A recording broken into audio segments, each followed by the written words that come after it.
வணக்கம். வேந்தரின் அந்திமாலை தொடர் செய்திகளுக்காக ராகப்பிரியா. ஷமீனா. முதலில் தலைப்புச் செய்திகள். தமிழர்களின் இல்லங்களில் களை கட்டிய பொங்கல் திருநாள். புதுப்பானையில் பொங்கலிட்டு உற்சாக கொண்டாட்டம்.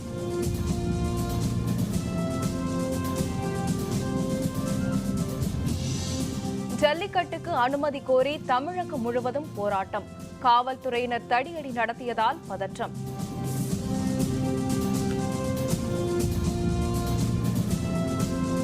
பல்வேறு இடங்களில் தடையை மீறி நடத்தப்பட்ட ஜல்லிக்கட்டு. ஆயிரக்கணக்கான இளைஞர்கள் ஆர்வத்துடன் பங்கேற்பு.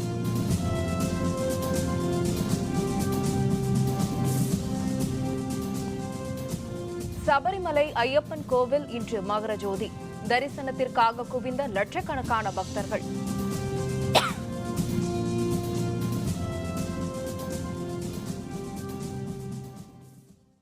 உயிர்கள் வாழவும் பயிர்கள் செழிக்கவும் உதவும் சூரியனுக்கும் இயற்கைக்கும் நன்றி தெரிவிக்கும் விதமாக பொங்கல் திருநாள் இன்று உழவர் திருநாளாக தமிழகம் முழுவதும் உற்சாகத்துடன் கொண்டாடப்பட்டு வருகிறது.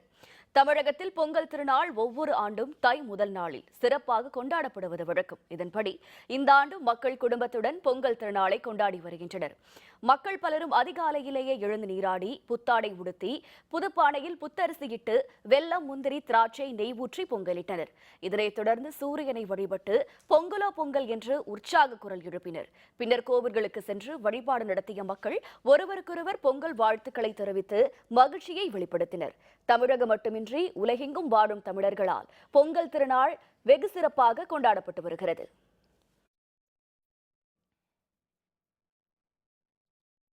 சென்னை அண்ணா நகரில் உள்ள அடுக்குமாடி குடியிருப்பில் வசிக்கும் குடும்பத்தினர் சமத்துவ பொங்கல் விழாவை கொண்டாடி மகிழ்ந்தனர். தமிழர்களின் பாரம்பரிய திருவிழாவான பொங்கல் திருநாள் இன்று தமிழகம் முழுவதும் உற்சாகத்துடன் கொண்டாடப்பட்டது. புத்தாடை அணிந்து புத்தரிசியில் பொங்கலிட்டு சூரிய கடவுளை வணங்கினர். சென்னை அண்ணா நகரில் உள்ள அடுக்குமாடி குடியிருப்பில் வசிக்கும் மக்கள் அனைவரும் பாரம்பரிய ஆடைகளை அணிந்து பொங்கல் நாளை இன்று மகிழ்ச்சியுடன் கொண்டாடினர்.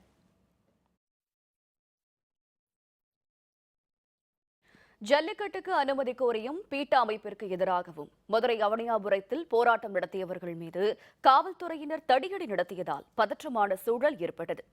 மதுரை அவனியாபுரம் ரயில் நிலையம் உள்ளிட்ட பகுதிகளில் ஜல்லிக்கட்டுக்கு அனுமதி கோரியும் பீட்டா அமைப்புக்கு எதிராகவும் போராட்டங்கள் நடைபெற்றன. அவனியாபுரத்தில் ஜல்லிக்கட்டுக்கு ஆதரவாக இளைஞர்கள் பேரணி நடத்தினர். இந்த போராட்டத்தில் திரைப்பட இயக்குநர்கள் கௌதமன், அமீர், நடிகர்கள் ஆர்யா, சத்யா, இசையமைப்பாளர் யுவன் சங்கர் ராஜா உள்ளிட்டோர் பங்கேற்றனர்.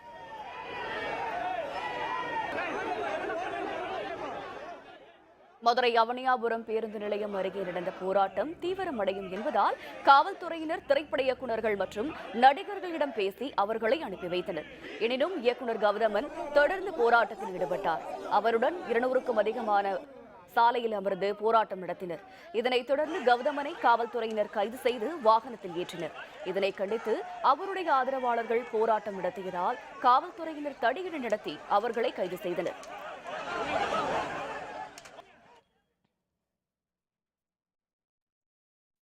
மதுரை மாவட்டம் அவனியாபுரத்தில் தடையை மீறி நடத்தப்பட்ட ஜல்லிக்கட்டு போட்டியில் திரளான இளைஞர்கள் ஆர்வத்துடன் பங்கேற்றனர். மதுரை மாவட்டத்தில் உள்ள அவனியாபுரம், பாலமேடு, அலங்காநல்லூர் ஆகிய கிராமங்களில் பொங்கல் திருநாளையொட்டி ஜல்லிக்கட்டு போட்டிகள் நடத்தப்படுவது வழக்கம். இதனை காண அண்டை மாவட்டங்களில் இருந்து மட்டுமின்றி வெளிநாடுகளில் இருந்தும் சுற்றுலா பயணிகள் வருவார்கள். கடந்த 2 ஆண்டுகளாக ஜல்லிக்கட்டு போட்டிகளை நடத்த தடை விதிக்கப்பட்டுள்ள நிலையில் தடையை மீறி போட்டிகள் நடத்தப்படும் என பல்வேறு அமைப்பினர் அறிவித்திருந்தனர். இதனையடுத்து அவனியாபுரம் அருகே தற்காலிக வாடிவாசல் அமைத்து ஜல்லிக்கட்டு போட்டி நடத்தப்பட்டது. இதில் பங்கேற்ற காளைகளை பிடிக்க ஏராளமான இளைஞர்கள் திரண்டனர். தடையை மீறி போட்டி நடத்தப்பட்டதால் அங்கு பதற்றமான சூழல் நிலவியது. இதனிடையே அவனியாபுரம் ஜல்லிக்கட்டுக்கான நாள் என்பதால் வாடிவாசல் வழியாக முறையான ஜல்லிக்கட்டு நடைபெறாமல் தடுக்க காவல்துறையினர் மும்முர காவல் பணிகளில் இறங்கியுள்ளனர். ஜல்லிக்கட்டு காளை வளர்ப்போர் அனைவரும் மாடுகளை கட்டி வைக்கும்படி காவல்துறையினர் உத்தரவிட்டுள்ளனர். அவனியாபுரத்தில் அதிக அளவில் காவலர்கள் குவிக்கப்பட்டுள்ளனர்.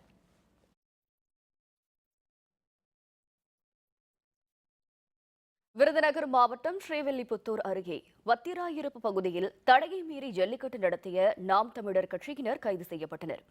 வத்திராயிருப்பு ஆகாசம்பட்டி பகுதியில் திறந்த வெளியில் திரண்ட நாம் தமிழர் கட்சியினர் காளைகளை அவிழ்த்துவிட்டு ஜல்லிக்கட்டு நடத்தினர்.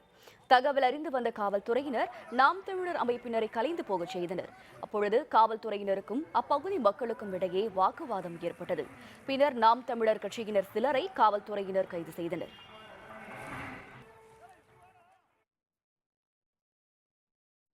ஜல்லிக்கட்டுக்கு தடை விதிக்கப்பட்டதை கண்டித்து தேனி மாவட்டம் கூடலூரில் ஜல்லிக்கட்டு மாடுகளை தெருக்களில் ஊர்வலமாக அடைத்து வந்தும் ஓடவிட்டும் போராட்டம் நடைபெற்றது. பொங்கல் நாளான இன்று தடையை மீறி பல்வேறு இடங்களில் ஜல்லிக்கட்டுகள் நடந்து வரும் நிலையில் தேனி மாவட்டம் கூடலூரில் விவசாயிகள் வித்தியாசமான போராட்டத்தில் ஈடுபட்டனர்.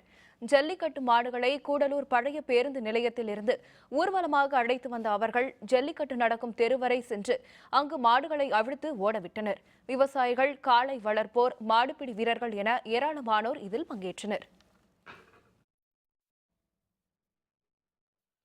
பீட்டா அமைப்பை தடை செய்யும் முயற்சிகளில் மத்திய அரசு ஈடுபட்டு வருவதாக பாரதிய ஜனதா கட்சியின் தமிழக தலைவர் தமிழிசை சவுந்தரராஜன் தெரிவித்துள்ளார். கோயம்புத்தூர் விமான நிலையத்தில் செய்தியாளர்களுடன் பேசிய அவர், உச்சநீதிமன்றத்தில் ஜல்லிக்கட்டுக்கு சாதகமான தீர்ப்பு வரும் என எதிர்பார்த்த நிலையில் தீர்ப்பு ஒத்திவைக்கப்பட்டது அதிர்ச்சி அளிப்பதாக தெரிவித்தார். அவசர சட்டம் கொண்டு வந்தால் ஜல்லிக்கட்டுக்கு நிரந்தர தடை விதிக்க வாய்ப்பிருப்பதாக மேலும் தெரிவித்த தமிழிசை, இந்தியாவில் பீட்டா அமைப்பை தடை செய்ய அனைவரும் போராட வேண்டும் என்று தெரிவித்தார். அதற்கு பாரதிய ஜனதா அரசும் முயற்சி செய்யும் என்றும் தமிழிசை மேலும் தெரிவித்தார்.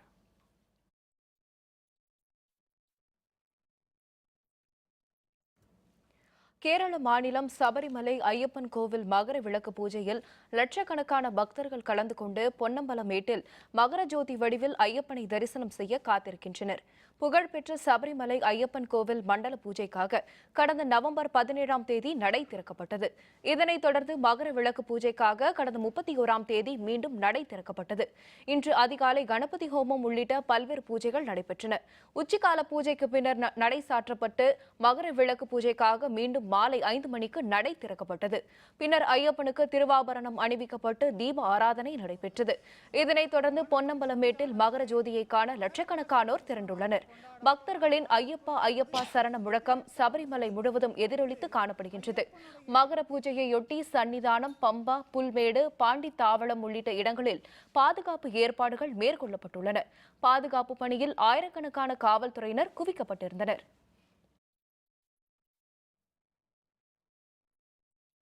தமிழக முதல்வரின் கோரிக்கையை ஏற்று கண்டலேறு அணையில் இருந்து கூடுதலாக 350 கன அடி கிருஷ்ணா நீர் இன்று திறக்கப்பட்டுள்ளது. ஆந்திர மாநிலம் கண்டலேறு அணையில் இருந்து சென்னைக்கு ஏற்கனவே 1200 கன அடி நீர் திறக்கப்பட்டு வருகிறது. அண்மையில் ஆந்திரம் சென்ற தமிழக முதல்வர் பன்னீர்செல்வம் கூடுதல் தண்ணீர் திறந்துவிடும்படி ஆந்திர முதல்வர் சந்திரபாபு நாயுடுவிடம் கேட்டுக் கொண்டார். இதனையடுத்து கண்டலேறு அணையிலிருந்து 1500 கன அடி நீர் திறக்கப்பட்டது. இந்நிலையில் இன்று கூடுதலாக 350 கன அடி நீர் திறந்துவிடப்பட்டுள்ளது. திறக்கப்பட்ட கிருஷ்ணா நதி நீர் நாளை தமிழக எல்லையான ஊத்துக்கோட்டை 0 பாயிண்ட் பகுதியை வந்தடையும் என எதிர்பார்க்கப்படுகிறது.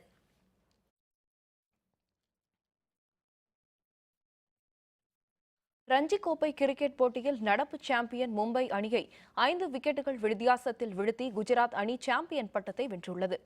இந்தூரில் நடைபெற்ற ரஞ்சி கோப்பை இறுதிப் போட்டியில் மும்பை அணியை எதிர்த்து குஜராத் அணி விளையாடியது. முதல் இன்னிங்ஸில் மும்பை அணி 228 ரன்களும் குஜராத் அணி 328 ரன்களும் எடுத்திருந்தன. அதனையடுத்து இரண்டாவது இன்னிங்ஸை விளையாடிய மும்பை அணி 411 ரன்களுக்கு ஆட்டமிழந்தது. தொடர்ந்து இரண்டாவது இன்னிங்ஸை விளையாடிய குஜராத் அணி சாம்பியன் பட்டத்தை பெறுவதற்கு 312 ரன்கள் எடுக்க வேண்டியிருந்தது. அந்த அணியின் தலைவரான பார்த்திவ் பட்டேல் அபாரமாக விளையாடி 196 பந்துகளில் 143 ரன்களை எடுத்தார். அதனையடுத்து 5 விக்கெட்டுகளை மட்டுமே இழந்த குஜராத் அணி 89.5 ஓவர்களில் 313 ரன்களை எடுத்து வெற்றி பெற்றது. இந்த வெற்றி மூலம் குஜராத் அணி முதன்முறையாக ரஞ்சி கோப்பையை வென்றுள்ளது. நடப்பு சாம்பியனான மும்பை அணி 46வது முறையாக இந்த முறை இறுதிப் போட்டிக்கு முன்னேறி வெற்றி வாய்ப்பை இழந்துள்ளது.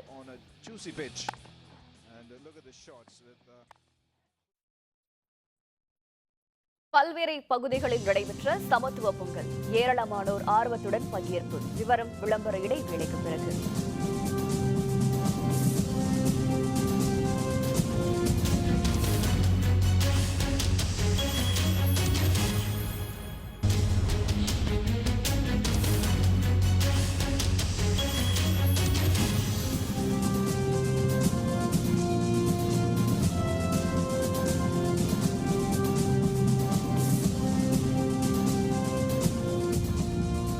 செய்திகள் தொடர்கின்றன.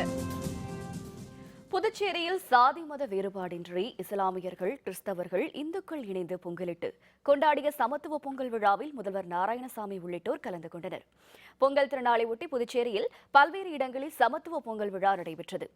பாகூர் தொகுதிக்குட்பட்ட கன்னியக்கோவில் பகுதியில் தனவேலு எம்எல்ஏ தலைமையில் சாதி மத வேறுபாடின்றி அனைவரும் இணைந்து பொங்கலிட்டு கொண்டாடிய சமத்துவ பொங்கல் விழா நடைபெற்றது. புதுச்சேரி முதல்வர் நாராயணசாமி, அமைச்சர் கந்தசாமி ஆகியோர் கலந்து கொண்டு அனைவருக்கும் பொங்கல் வாழ்த்துக்களை தெரிவித்தனர்.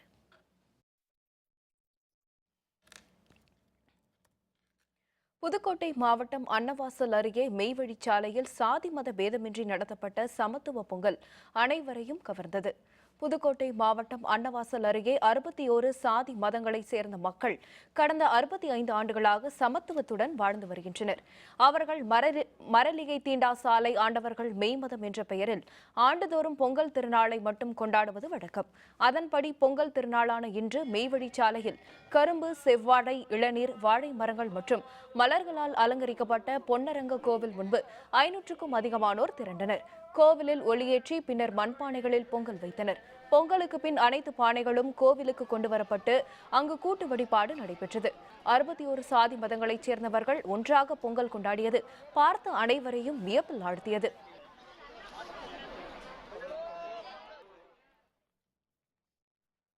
தேனி மாவட்டம் அருகே பாலார்பட்டியில் கர்னல் ஜான் பென்னிகுய்கின் 176வது பிறந்த நாளை பொங்கல் விழாவாக பாலார்பட்டி கிராம மக்கள் கொண்டாடி மகிழ்ந்தனர். தேனி, மதுரை, திண்டுக்கல், சிவகங்கை, ராமநாதபுரம் உள்ளிட்ட 5 மாவட்டங்களின் நீர் ஆதாரமாக முல்லை பெரியாறு அணை விளங்கி வருகிறது. இதனை கட்டிய கர்னல் ஜான் பென்னிகுய்கின் பிறந்த நாளான ஜனவரி 15ஆம் தேதியன்று பாலார்பட்டி கிராம மக்கள் பொங்கல் விழாவாக கொண்டாடி வருகின்றனர். மேளதாளங்கள் முழங்க கர்னல் ஜான் பென்னிகுய்கின் திருவுருவப் படத்தை ஊர்வலமாக எடுத்து வந்தனர். 15 நாட்கள் விரதம் இருந்து பென்னிகுய்கின் நினைவு கலை அரங்கு முன்பு பெண்கள் பொங்கல் வைத்து கொண்டாடினர். விவசாயிகள் அனைவரும் பென்னிகுய்கின் திருவுருவப் படத்திற்கு மாலை அணிவித்து மரியாதை செலுத்தினர்.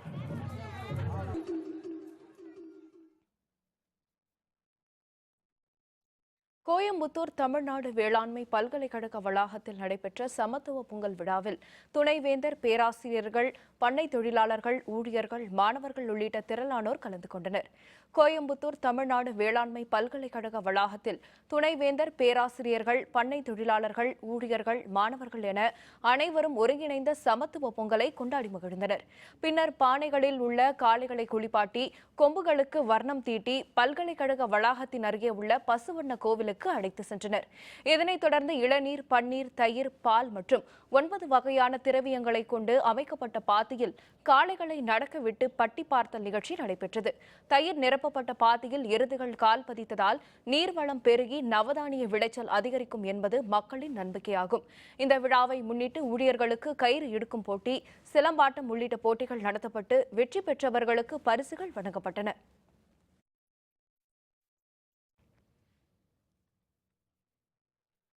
திருச்சி அருகே சுப்பிரமணியபுரத்தில் உள்ள ஆயுதப்படை திடலில் மாவட்ட ஆயுதப்படை காவலர்கள் சார்பில் சமத்துவ பொங்கலிட்டு மகிழ்ச்சியுடன் கொண்டாடினர். தமிழகத்தில் தைத்திங்கள் முதல் நாளை பொங்கல் திருநாளாக தமிழர்கள் கொண்டாடி வருகின்றனர். திருச்சி சுப்பிரமணியபுரம் பகுதியில் உள்ள ஆயுதப்படையைச் சேர்ந்த காவல்துறையினர் ஒன்று கூடி சமத்துவ பொங்கல் வைத்து கொண்டாடினர். ஒரு குடும்பமாய் பொங்கல் திருநாளை கொண்டாடியது மகிழ்ச்சி அளிப்பதாக காவலர்கள் தெரிவித்தனர்.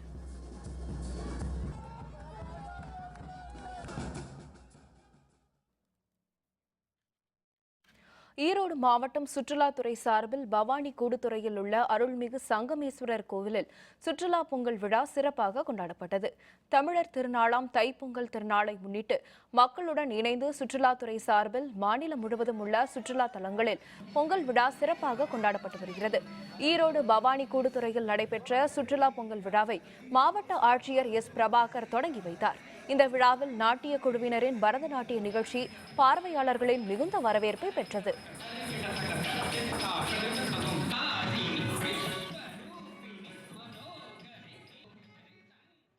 நீலகிரி மாவட்டம் உதகையில் உள்ள படகு இல்லத்தில் சுற்றுலாத்துறை சார்பில் நடைபெற்ற பொங்கல் விழாவை மாவட்ட ஆட்சியர் போ. சங்கர் தொடங்கி வைத்தார். பின்னர் சுற்றுலா பயணிகளை கவரும் வகையில் கலை நிகழ்ச்சிகள் நடைபெற்றன. இந்த விழாவில் வெளிநாட்டு சுற்றுலா மற்றும் உள்நாட்டு சுற்றுலா பயணிகள் திரளானோர் கலந்து கொண்டனர்.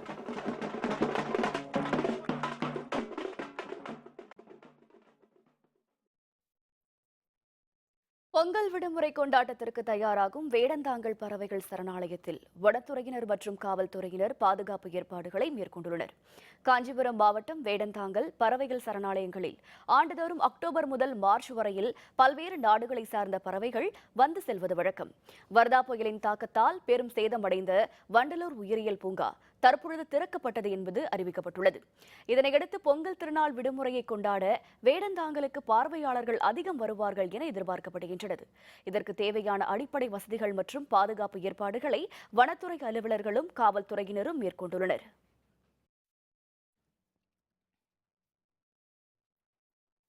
காவிரி மேலாண்மை வாரியம் அமைக்க வலியுறுத்தி திருவாரூரில் விவசாயிகள் உண்ணாவிரத போராட்டத்தில் ஈடுபட்டனர். காவிரி டெல்டா உள்பட தமிழகம் முழுவதும் கடும் வறட்சியை சந்தித்துள்ள நிலையில் பொங்கல் நாளான இன்று திருவாரூர் புதிய ரயில் நிலையம் முன்பு தமிழக காவிரி விவசாயிகள் சங்கம் சார்பில் ஒருநாள் உண்ணாவிரதம் தொடங்கியது. இதில் டெல்டா மாவட்டங்களில் உயிரிழந்த விவசாயிகளின் படங்கள் திறந்து வைக்கப்பட்டன.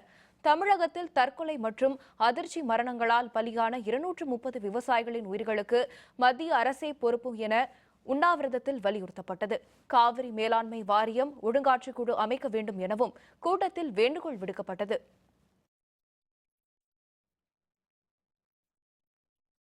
திருச்சி மாவட்டம் மணப்பாறை அருகே பாத யாத்திரை சென்ற பக்தர்கள் மீது கார் மோதி 5 பக்தர்கள் பலியானார்கள். ஒருவர் படுகாயத்துடன் சிகிச்சை பெற்று வருகிறார். திருச்சி பாலக்கரையை சேர்ந்த குணா, துவாரக், சீனிவாசன், ஹரி உள்ளிட்ட 10 பேர் நேற்றிரவு திருச்சியில் இருந்து பழனிக்கு பாத யாத்திரையாக புறப்பட்டனர்.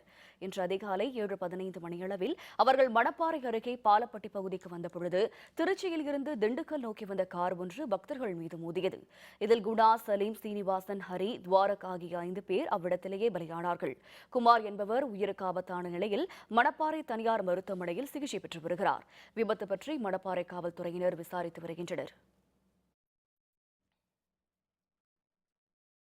பொங்கல் திருநாளையொட்டி சென்னையில் வசிக்கும் வெளியூர் மக்கள் தங்களது சொந்த ஊருக்கு சென்றதால் சென்னை மாநகரமே போக்குவரத்து நெரிசலின்றி காணப்படுகிறது.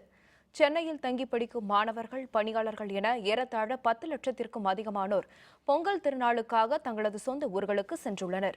இதன் காரணமாக சென்னையில் உள்ள முக்கிய சாலைகள் போக்குவரத்து நெரிசலின்றி காணப்படுகிறது. மென்பொருள் நிறுவனங்களின் மையமாக திகழும் டைடல் பார்க் அமைந்துள்ள ராஜீவ்காந்தி சாலை வெறிச்சோடி காணப்படுகிறது. இந்த சாலை வழியே செல்லும் மக்கள் தாங்கள் பயணம் செய்வதற்கு சுலபமாக இருப்பதாக மகிழ்ச்சியுடன் தெரிவித்துள்ளனர். இதேபோன்று அண்ணா சாலை, மெரினா கடற்கரை அமைந்திருக்கும் காமராஜர் சாலை போன்ற சாலைகளிலும் போக்குவரத்து எந்தவித தடையில்லாமலும் நடைபெற்று வருகிறது.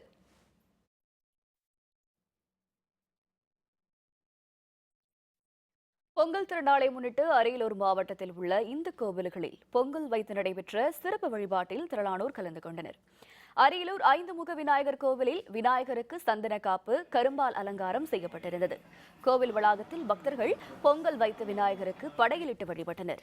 பின்னர் நடைபெற்ற தீபாராதனையில் கலந்து கொண்டு பக்தர்கள் வழிபட்டனர்.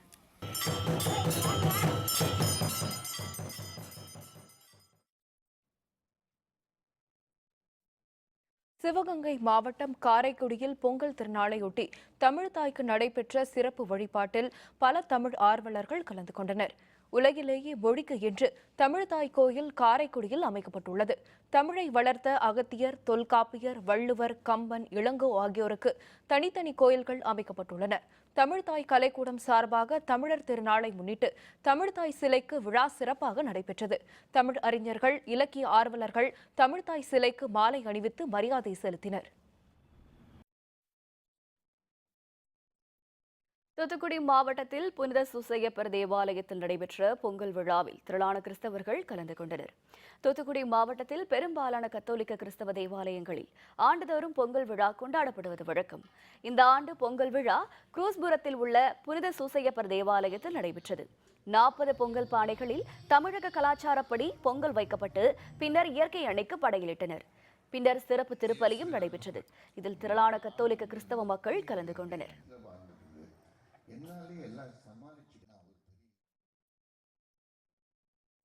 தைப்பொங்கல் திருநாளை முன்னிட்டு பவானி கூடுதுறை சங்கமேஸ்வரர் கோவிலில் நடைபெற்ற வழிபாடுகளில் பல பக்தர்கள் பங்கேற்றனர். ஈரோடு மாவட்டம் பவானி கூடுதுறையில் உள்ள சங்கமேஸ்வரர் திருக்கோவிலுக்கு இன்று அதிகாலை முதல் திரளான பக்தர்கள் குடும்பத்துடன் வந்து வழிபட்டனர். தைப்பொங்கல் நாளான இன்று கோவில் வளாகத்தில் உள்ள ஸ்ரீ முருகர், விநாயகர், பெருமாள், அம்மன், சங்கமேஸ்வரர் ஆகியோர் சிறப்பு அலங்காரத்தில் பக்தர்களுக்கு காட்சியளித்தனர். உற்சவர் மற்றும் மூலவருக்கு பஞ்சமுக விளக்குகளை கொண்டு மகா தீப ஆராதனை நடைபெற்றது.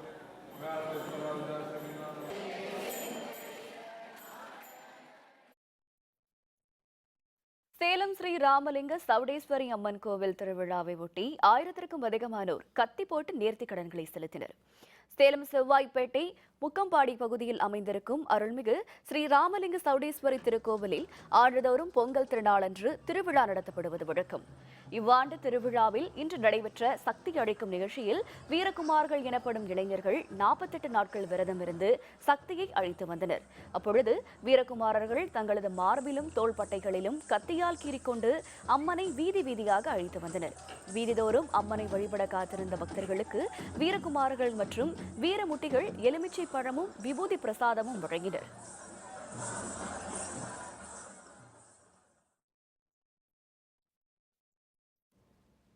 தைப்பொங்கலையொட்டி பழனி அருள்மிகு தண்டாயுதபாணி திருக்கோவிலில் 3 மணி நேரம் வரை காத்திருந்து பக்தர்கள் முருகனை வழிபட்டனர்.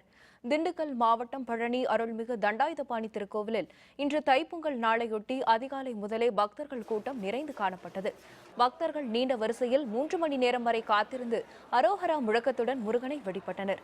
பழனி கோவிலுக்கு நடைபயணமாக வந்த பக்தர்கள் காவடி எடுத்தும் அங்கப்பிரதர்ஷனம் செய்தும் தங்களது வேண்டுதலை நிறைவேற்றினர்.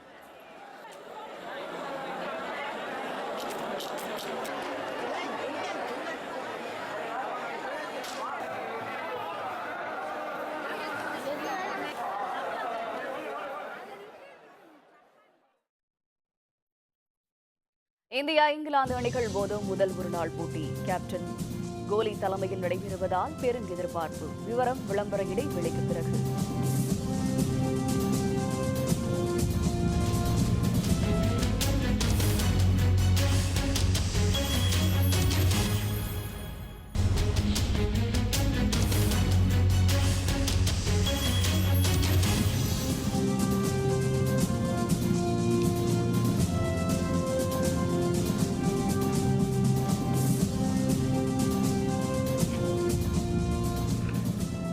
செய்திகள் தொடர்கின்றன.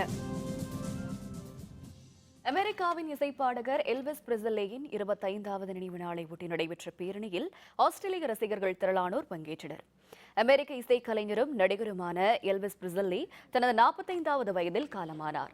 20ஆம் நூற்றாண்டில் ராக் அண்ட் ரோல் இசையின் தொடக்கமாக ராக்கபிலிட்டி என்ற இசை நிகழ்ச்சிகளை நடத்திய முதல் இசைக்கலைஞர்களுக்குள் இவரும் ஒருவராக திகழ்ந்தார்.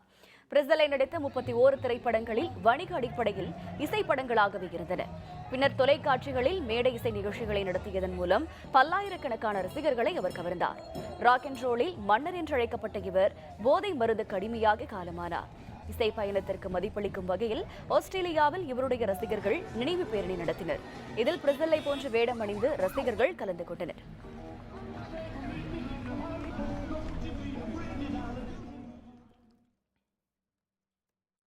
புதுதில்லியில் நடைபெற்று வரும் பிரீமியர் லீக் பேட்மிண்டன் தொடர் இறுதிப் போட்டியில் இன்று சென்னை ஸ்மாஷர்ஸ் அணியும் மும்பை ராக்கெட்ஸ் அணியும் மோத உள்ளன. உலக அளவில் பல வீராங்கனைகள் பல்வேறு அணிகளாக பங்கேற்கும் பிரீமியர் லீக் பேட்மிண்டன் தொடர் தில்லியில் நடந்து வருகிறது. இதில் சென்னை ஸ்மாஷர்ஸ் அணி சார்பில் PV சிந்து அரையிறுதிப் போட்டியில் அவாதி வாரியர்ஸ் அணியின் சாய்னா நேவாலை 11-7, 11-8 என வீழ்த்தினார். இதன் மூலம் சென்னை ஸ்மாஷர்ஸ் அணி இறுதிப் போட்டிக்கு தகுதி பெற்றது. இதனிடையே ஹைதராபாத் ஹேண்டர்ஸ் அணியை 3-1 என வீழ்த்தி மும்பை ராக்கெட்ஸ் அணியும் இறுதிப் போட்டிக்கு முன்னேறியுள்ளது. சென்னை மும்பை அணிகளுக்கு இடையிலான இறுதிப் போட்டி இன்று மாலை 6:30 மணி அளவில் நடைபெறவுள்ளது.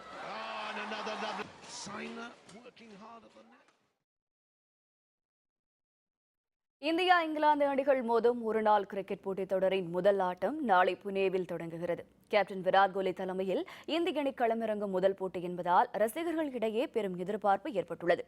காயத்திலிருந்து மீண்டுள்ள தவனும் இங்கிலாந்துக்கு எதிரான தொடரில் சிறப்பாக விளையாடிய ராகுலும் இந்த போட்டியில் சிறப்பாக விளையாடுவார்கள் என்று எதிர்பார்க்கப்படுகிறது. ரஞ்சித் தொடரில் அபாரமாக விளையாடிய யுவராஜ் இந்த ஆட்டத்தில் இடம்பெறுவார் என்று தெரிகிறது. அண்மை காலமாக 4வது வீரராக களமிறங்கும் முன்னாள் கேப்டன் தோனி இந்த போட்டியில் 6வது வீரராக களமிறங்குகிறார். டெஸ்ட் போட்டியில் இந்தியாவிடம் படுதோல்வி அடைந்த இங்கிலாந்து அணி ஒருநாள் தொடரில் வெல்ல வேண்டிய நெருக்கடியில் உள்ளது. இரு அணிகளும் 93 ஒருநாள் ஆட்டங்களில் மோதியுள்ளன. இதில் இந்தியா 50 வெற்றிகளையும் இங்கிலாந்து 38 வெற்றிகளையும் பெற்றுள்ளது. இரு ஆட்டங்கள் சமனில் முடிவடைந்தன. 3 ஆட்டங்களில் முடிவு எட்டப்படவில்லை. மீண்டும் தலைப்புச் செய்திகள். தமிழர்களின் இல்லங்களில் களை கட்டிய பொங்கல் திருநாள். புது பானையில் பொங்கல் இட்டு உற்சாக கொண்டாட்டம்.